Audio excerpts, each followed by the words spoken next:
Well, everyone, I know this has been a good discussion, but we have to talk about something else that's really important. It's kind of an elephant in the room. Your hair. Speaking of destroying legacies, there was a show that came out. A lot of people probably didn't hear about it. I know it's kind of obscure. It was called Rings of Power, I think is what they called it.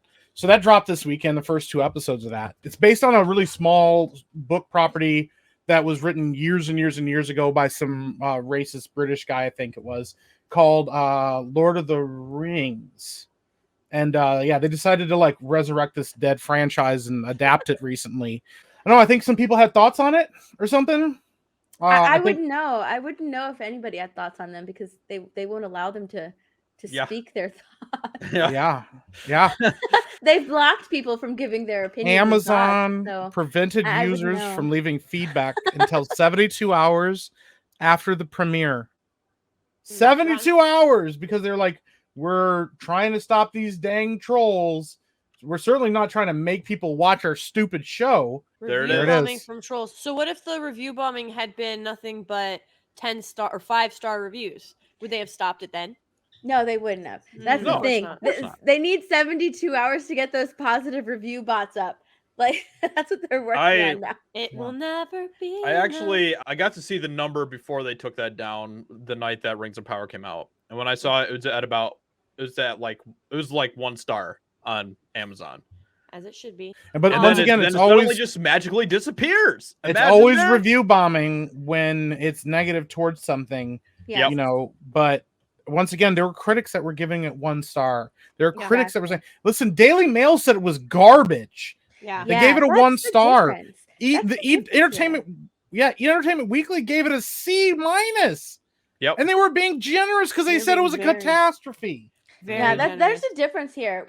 You can't just call it review bombing because I think like Rings of Power is something that's it's new, right? This is unprecedented. There's so much negativity surrounding this show that hasn't really happened before. People downvoted that trailer, all the trailers, every single one of them. They downvoted them so hard.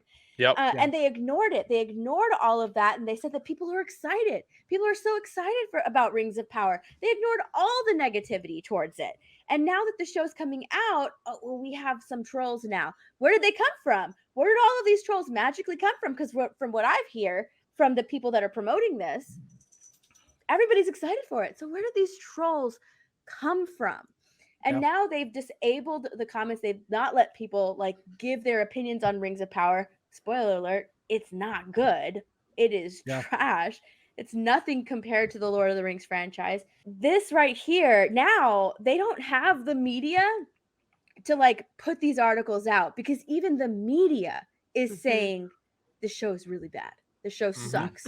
Well, even and they can't fall back on the media. Yeah, Rotten Tomatoes is hiding anything under a 3 out of 5. They're hiding it, and IMDb is deleting comments. Like they have to. They are running. I want to know what the budget is to run this kind of defense for this project because this has got to be money. This has got to be digging into their coffers. Yeah, millions, hundreds of millions of dollars. They got to protect the narrative that they've built around this. And you know, it's funny because literally, like right as Rings of Power was dropping, you saw all of these articles that were being written that were starting to be produced by the show media that were saying things like, "Oh, you know, fans of Lord of the Rings breathe a sigh of relief when they watch Rings of Power." And it like literally like as soon as the show was dropping, they were coming out with these articles, which were totally not pre-written at all. Totally not. And once like the review embargo lifted as well, you saw the articles say that were negative from the media.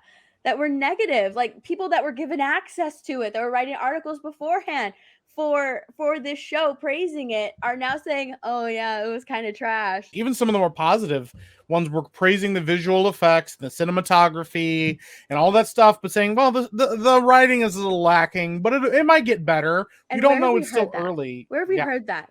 Rian Johnson's The Last Jedi. It was beautiful. It looked beautiful, but the writing sucked. I didn't think this looked beautiful. I agree with you. Lady.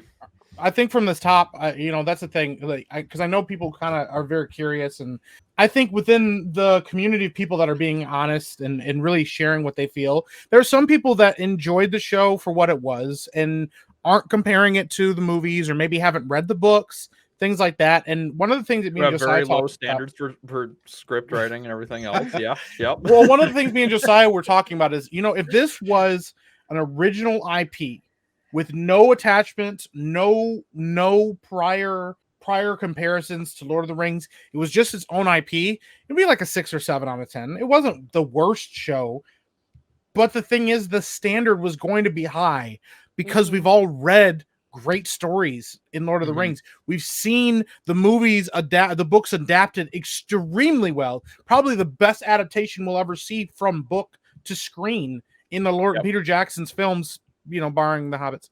But like, we watched quality be made, and we watched people relish in the beauty and care that was put into that. And that was always going to be the legacy. Amazon knew getting into this that was going to be the case. And they tried really hard to say, we're not going to compare it to Jackson's trilogy. It's obvious that they have like nods to Jackson's trilogy in the series. So there was always going to be a high bar. And that's the thing we should always expect from adaptations, is for them to do their best, to put their best foot forward. And it is very, very apparent that they did not put their best foot forward. And that's why we think it's trash. That's why the show isn't good compared to what came before. It's always going to be looked at in the shadow of Lord of the Rings, of the books, of the appendices, of the Silmarillion, all of it.